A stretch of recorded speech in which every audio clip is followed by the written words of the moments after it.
Hello guys, welcome back to my YouTube channel. तो देखिए, chapter था आपका रासायनिक अभिक्रिया एवं समीकरण। उसका ये 4वां लेक्चर है और ये लेक्चर लास्ट है। इसके बाद ये चैप्टर आपका फिनिश हो जाएगा, ठीक है। तो देखिए, लास्ट में लेक्चर है कौन से चैप्टर का? पहले चैप्टर का, केमिस्ट्री क्लास 10th का। तो फर्स्ट चैप्टर हो गया है पूरा कंप्लीट, आज के लेक्चर में हो जाएगा। तो जो भी डाउट हो इस लेक्चर में आप बता दें, ठीक है। वैसे कोई भी आपकी प्रॉब्लम्स हो तो आपकी सॉल्व होगी ज़्यादा जल्दी से जल्दी। और देखिए, जो चैप्टर है आज का, वो आज खत्म होने के बाद उस तरीके से कराया गया है, आपके नोट्स ऐसे रहेंगे जैसे कि पूरा एनसीईआरटी पैटर्न में या मॉडल जो मास्टरमाइंड्स के आते हैं पूरा मिलेगा आपको, और अच्छा ही कराया अच्छी तरीके से। अदरवाइज आपको एमसीक्यू करने की जरूरत है और जो प्रीवियस क्वेश्चन अटेम्प्ट करने की जरूरत है, और आपको इस चैप्टर की कहीं से थ्योरी पढ़ने की जरूरत नहीं है। जितना मैंने कराया है उतना सफिशिएंट है, ठीक है, मोर देन। तो देखिए, स्टार्ट कर देते हैं चैप्टर को। तो लास्ट तीसरे लेक्चर में मैंने हेडिंग कराई थी, ठीक है। तो लास्ट छोड़ी थी, अब उसके बाद नई हेडिंग स्टार्ट कर देते हैं दोस्तों। क्या नई हेडिंग? देखिए, नई हेडिंग क्या है? दैनिक जीवन में उपचयन अभिक्रिया के प्रभाव। क्या पढ़ेंगे दोस्तों हम?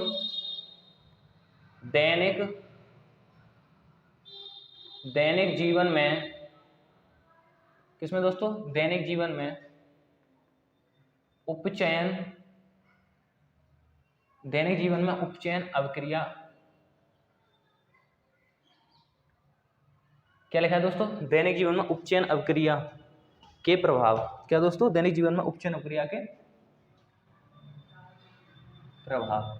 लास्ट लेक्चर है इस चैप्टर का, फिनिश है। उसके बाद ये चैप्टर, नया चैप्टर चालू होगा आपका। जिस चैप्टर का नाम है वो चालू होगा, उसका क्या नाम है? अम्ल, क्षारक और रबड़, एसिड बेस एंड साल्ट, ठीक है। तो फटाफट से हेडिंग बना लीजिए जल्दी से दोस्तों। क्या हेडिंग है आपकी? दैनिक जीवन में उपचयन अभिक्रिया के प्रभाव। फटाफट से बनाइए।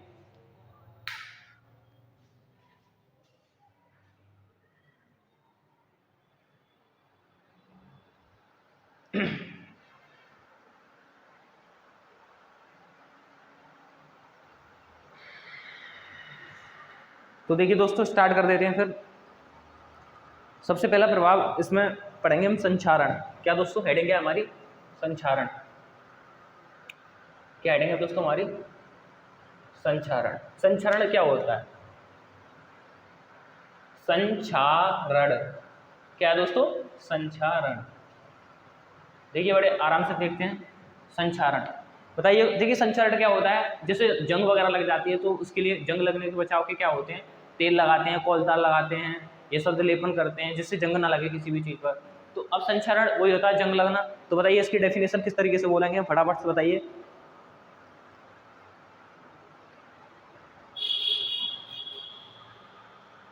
देखिए, इसमें बोल सकते हैं हम, जब कोई धातु वायु, अम्ल, पानी आदि सभी के संपर्क में आती है तो वो कैसी हो जाती है? संक्षारित हो जाती है।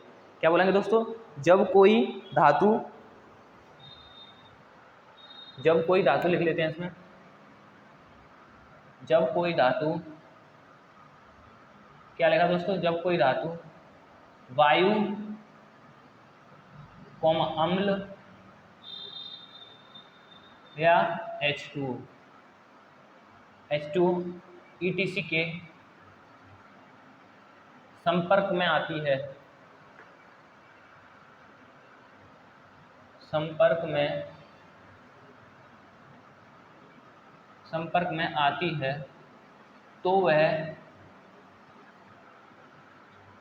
वह कैसी हो जाती है?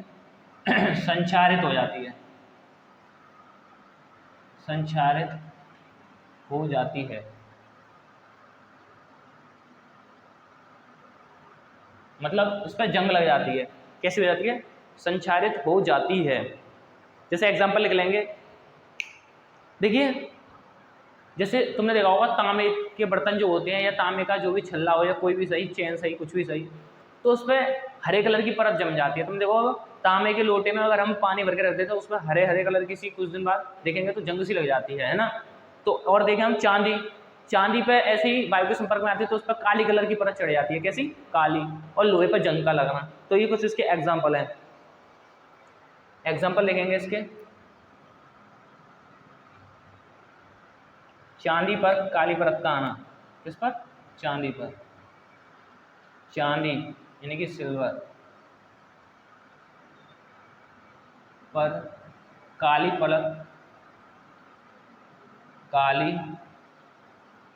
परत का चढ़ना। कैसी परत हो तो काली परत का चढ़ना या आना। ठीक है, ये हो गया पहला एग्जांपल। दूसरा देख लेते हैं इसमें और तीसरा। ठीक है, मैंने बताया था आपको वही कौन सा एग्जांपल, जैसे मैंने बोला कोई तांबे का लोटा है, तांबे के लोटे में पानी भर के रखते हैं या वायु के संपर्क में आते हैं तो उस पर कैसी हरे कलर की परत चढ़ जाती है, तो क्या बोल सकते हैं, तांबे पर हरी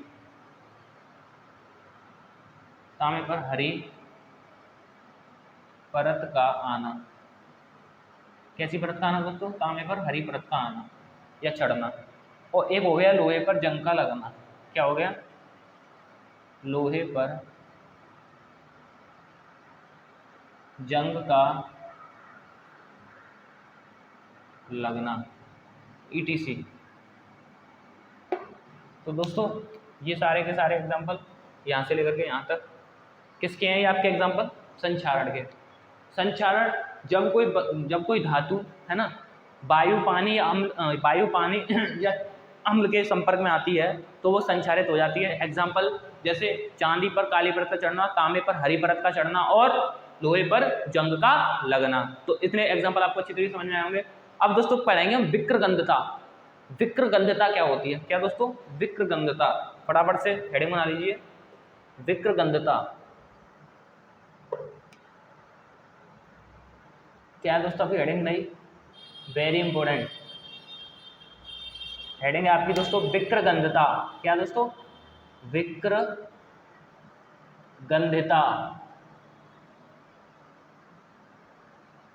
क्या देखेंगे दोस्तों, विक्रगंधता क्या होती है।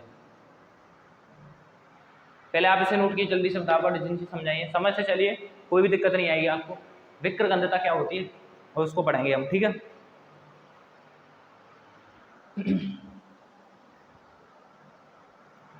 फटाफट से हेडिंग बनाइए, विक्रगंधता।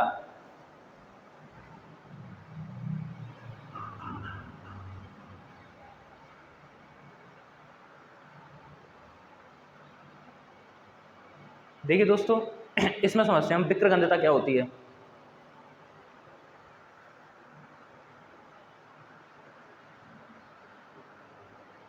देखिए जब कोई, देखिए ऐसा बोल सकते हैं सिंपल तरीके से, बसा हुआ तेलीय युक्त, क्या बोला मैंने, बसा हुआ तेल से बनी सामग्री, कोई बसा हुआ तेल से बनी जो सामग्री होती है वो वायु के संपर्क में आती है तो वो उपचयित हो जाती है, जिससे कि उसके स्वाद में और किसमें, गंध में क्या आता है, परिवर्तन आ जाता है। किसमें आता है, स्वाद में, गंध में परिवर्तन आ जाता है।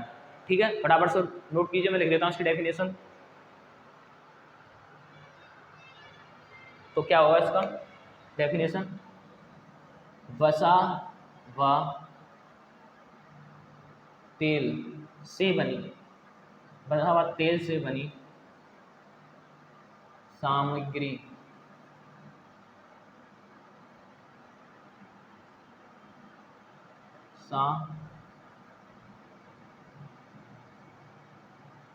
बसा हुआ तेल से बनी सामग्री जब वायु के संपर्क में आती है, वायु के संपर्क में आती है, वायु के संपर्क में आती है तो वह उपचयित हो जाती है। क्या हो जाती है दोस्तों,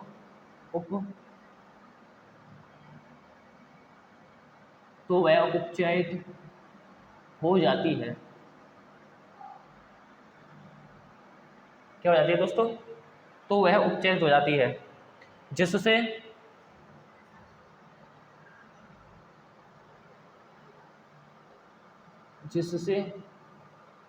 कि उसके स्वाद व गंध में परिवर्तन आ जाता है, में बदलाव आ जाता है, बदलाव आ जाता है। क्या आता है दोस्तों? बदलाव आ जाता है। इतनी बात आपको इस तरह समझ में आई होगी। ठीक है, बहुत सिंपल सा है, नोट कीजिए। अंडरलाइन कर देता हूँ। किसमें? गंध में और स्वाद में। तेल से बनी, किससे? बसा हुआ तेल से बनी सामग्री। लोहे पर जंग का लगना, एक इसका ये एग्जाम्पल हो गया। एक इसका तांबे पर हरी परत का चढ़ना, एक इसका एग्जाम्पल है संचारण का। एक इसका हो गया चांदी पर नीली परत का चढ़ना या आना। ठीक है, तो फटाफट से नोट कर लीजिए इसे जल्दी से। देखिए, हमने आपको बताई थी रासायनिक अभिक्रिया के प्रकार। अब रासायनिक अभिक्रिया के प्रकार कितने थे? 5। वियोजन, द्विविस्थापन, अपचयन, है ना। तो ऐसे 5 अभिक्रिया थी आपकी। और वो क्या थे? रासायनिक अभिक्रियाओं के प्रकार। अब पढ़ेंगे फिर से हम तापमान के आधार पर रासायनिक अभिक्रियाओं के प्रकार। किसके आधार पर? तापमान के आधार पर रासायनिक अभिक्रियाओं के प्रकार। तो फटाफट से आप नोट कर लीजिए, किसके आधार पर पढ़ेंगे हम दोस्तों? तापमान के आधार पर रासायनिक अभिक्रियाओं के प्रकार। इसकी डेफिनेशन को जल्दी से नोट कीजिए पहले, बहुत ही ज़्यादा सिंपल है, कुछ भी नहीं है इसके अंदर। ठीक है, जल्दी से नोट कीजिए, सिंपल सा है, कुछ भी नहीं है इसके अंदर। जल्दी से नोट कीजिए, बहुत ज़्यादा सिंपल है, कोई भी दिक्कत नहीं आएगी आपको, प्रॉमिस है आपसे मेरा ये।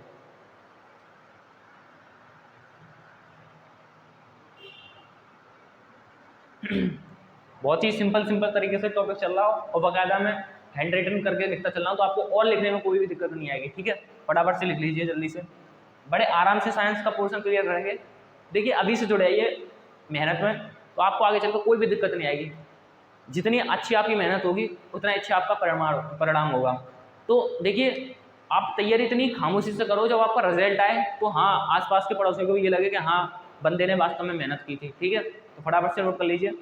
अब पढ़ेंगे तापमान के आधार पर रासायनिक अभिक्रियाओं के प्रकार, हेडिंग बनाएंगे अब हम।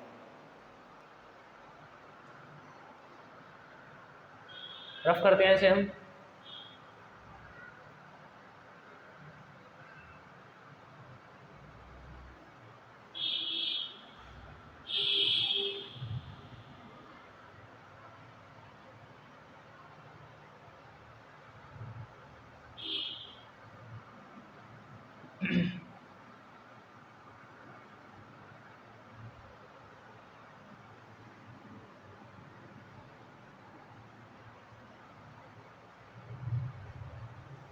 हेडिंग बना लीजिए दोस्तों।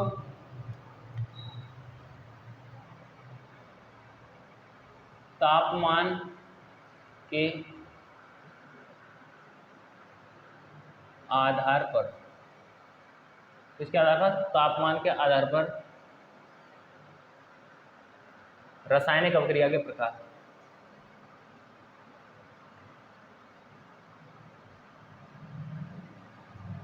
रासायनिक अभिक्रिया, रासायनिक अभिक्रिया के प्रकार। ठीक है दोस्तों, किसके आधार पर? रासायनिक, तापमान के आधार पर। ये आपकी नई हेडिंग है। अब देखिए, तापमान के आधार पर रासायनिक अभिक्रिया 2 प्रकार की होती है। कितने टाइप्स की? 2 टाइप्स की। ऊष्मा शोषी अभिक्रिया और ऊष्मा शोषी और ऊष्मा बोल सकते हैं ऊष्मा क्षेपी। क्या बोलेंगे? ऊष्मा क्षेपी अभिक्रिया और ऊष्मा शोषी। तो दोनों क्रियाओं को हम पढ़ेंगे। ठीक है, फटाफट से पहली हेडिंग बना लेते हैं। ऊष्मा क्षेपी अभिक्रिया कौन सी? पहली हेडिंग पढ़ेंगे हम, ऊष्मा क्षेपी अभिक्रिया। कौन सी क्या पढ़ेंगे हम पहले? ऊष्मा क्षेपी, ऊष्मा क्षेपी अभिक्रिया।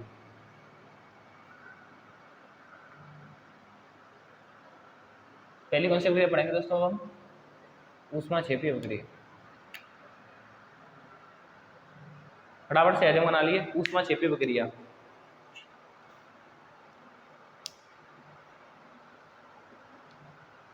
इसकी डेफिनेशन लिख लेते हैं दोस्तों।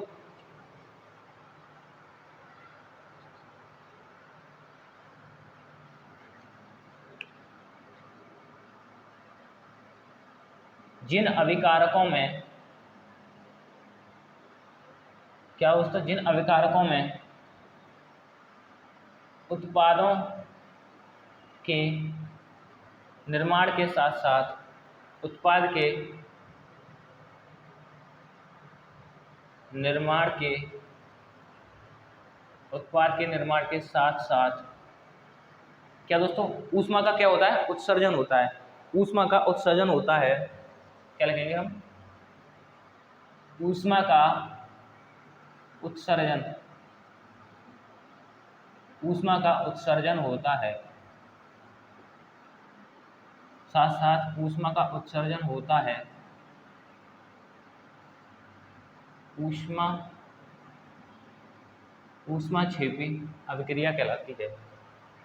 कौन सी अभिक्रिया कहलाती है दोस्तों, ऊष्माक्षेपी अभिक्रिया कहलाती है।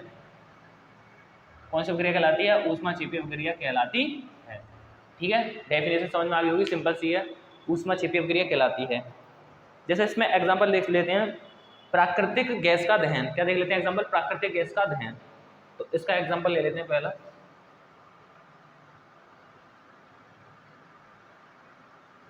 प्राकृतिक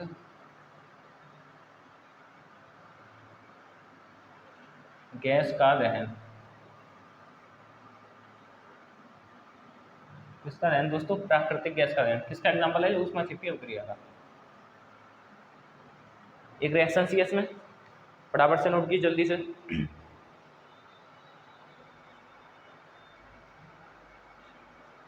देखिए देखते हैं, CH4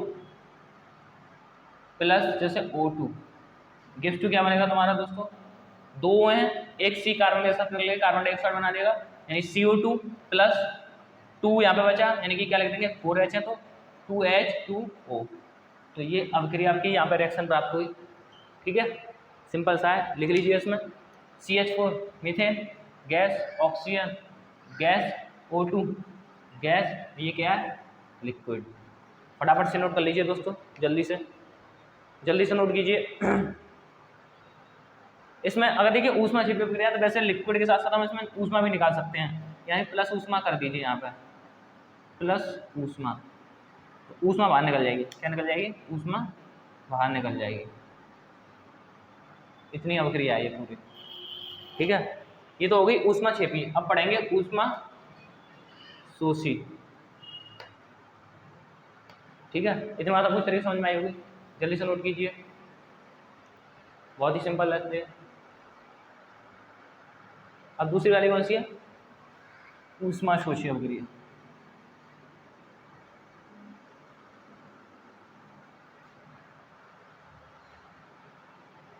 कौन सी अभिक्रिया, ऊष्मा शोषी, दूसरे नंबर पर।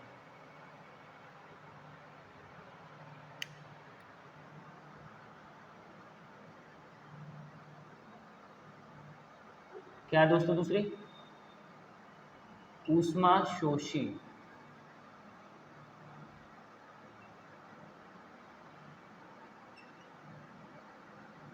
ऊष्मा शोषी अभिक्रिया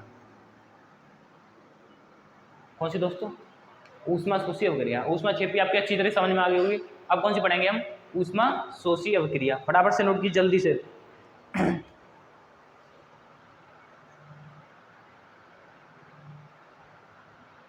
देखिए इसमें इसकी डेफिनेशन होगी, इनमें अभिकारक को तोड़ने के लिए, किसको, अभिकारक को तोड़ने के लिए प्रकाश, ऊष्मा या हम कह सकते हैं विद्युत ऊर्जा आदि सब की आवश्यकता होती है। क्या बोलेंगे, इसमें अभिकारक को तोड़ने के लिए, इसमें अभिकारक को तोड़ने के लिए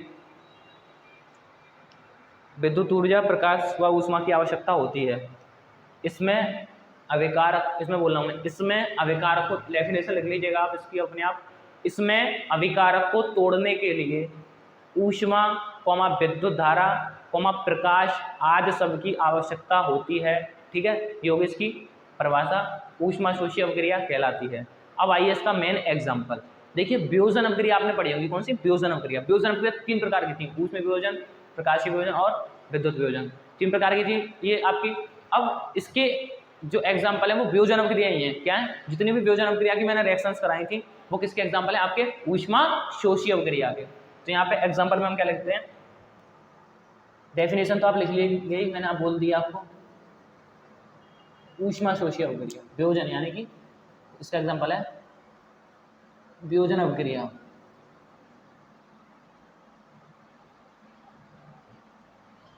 वियोजन अभिक्रिया मैंने आपको जितनी भी 3 कराई थी, मतलब और तीनों के जो भी एग्जाम्पल थे वो किसके अंदर आते हैं आपके ऊष्मा शोषी अभिक्रिया के। दोस्तों ये चैप्टर आपका यहाँ पे द एंड होता है, ठीक है।